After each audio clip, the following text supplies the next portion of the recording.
Si tu es multipotentiel, tu connais sûrement ce dilemme. Tu as plein d'idées, plein de compétences, plein de passions, et quand vient le moment de créer ton offre, tu bloques. Tu te dis, est-ce que je dois tout mettre dedans? Est-ce que je dois choisir? Comment faire pour que ce soit clair sans me couper en morceaux? Dans cette vidéo, je vais t'expliquer 3 choses essentielles que les multipotentiels doivent absolument savoir avant de créer leur offre. Et si tu restes jusqu'à la fin, je vais te donner une méthode simple pour transformer ta richesse en une offre lisible, premium et attractive.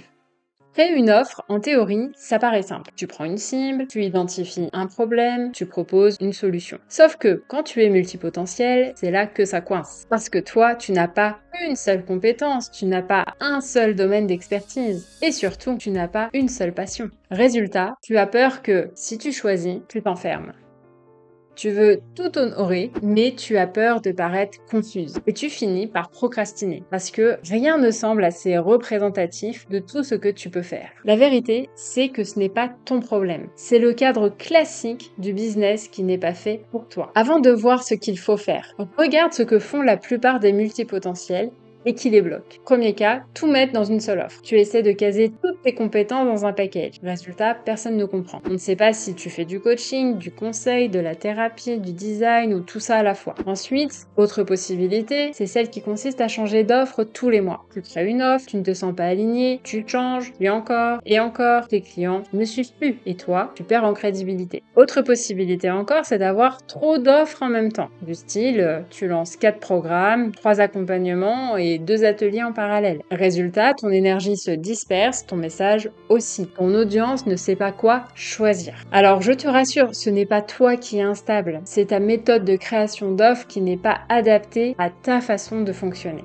Donc voici les 3 choses à savoir avant de créer ton offre. Tout d'abord, ton offre ne doit pas tout montrer. Tu n'as pas besoin d'intégrer toutes tes compétences dans un seul produit. Ton offre est une porte d'entrée vers ton univers. Ce qui compte, c'est qu'elle soit lisible, pas exhaustive. Ensuite, ton offre doit incarner ton fil rouge. Même si tu as plusieurs passions, il y a toujours un dénominateur commun. Peut-être que c'est créer de l'harmonie, ou encore libérer le potentiel des personnes, ou révéler ce qui est caché. Ce fil rouge, c'est le cœur de ton offre. Et le reste, ce sont des outils. Ensuite, ton offre doit être construite autour d'une transformation claire. Tes clients n'achètent pas ton panel de compétences. Ce qu'ils achètent, c'est un avant et un après. Par exemple, dans mon cas de figure, moi j'ai des clientes qui viennent de 20 domaines différents. Ce qui les relie, ce n'est pas leur métier, c'est leur besoin de devenir mémorable, alignée et attractive. Ton offre doit donc répondre à une transformation centrale, au lieu de mélanger toutes tes casquettes. Alors voici la méthode simple pour clarifier ton offre en 3 étapes. Première étape, liste toutes tes compétences et passions. Écris tout, même ce qui te semble hors sujet. Donc ça peut être coaching, graphisme,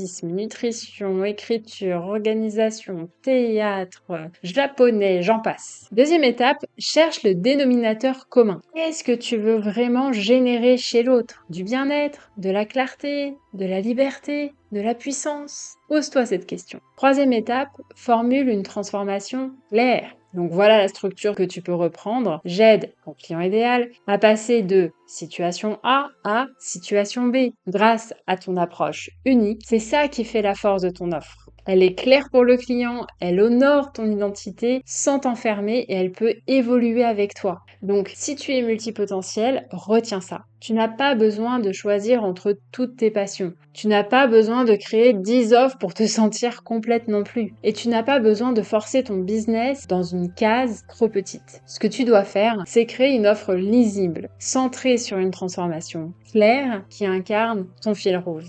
Et si tu veux aller plus loin, j'ai préparé une grille d'autodiagnostic qui va t'aider à savoir où ton branding bloque aujourd'hui. Elle est gratuite et disponible dans mon groupe privé. Tu y trouveras aussi des ressources exclusives, des masterclass et des conseils pour bâtir un branding aligné et premium. Le lien est juste sous la vidéo. Et si tu ne veux plus attendre et passer à l'action dès maintenant pour te faire accompagner dans ton branding, n'hésite pas à réserver ton appel de clarté offert. Tu trouveras également le lien en description de la vidéo.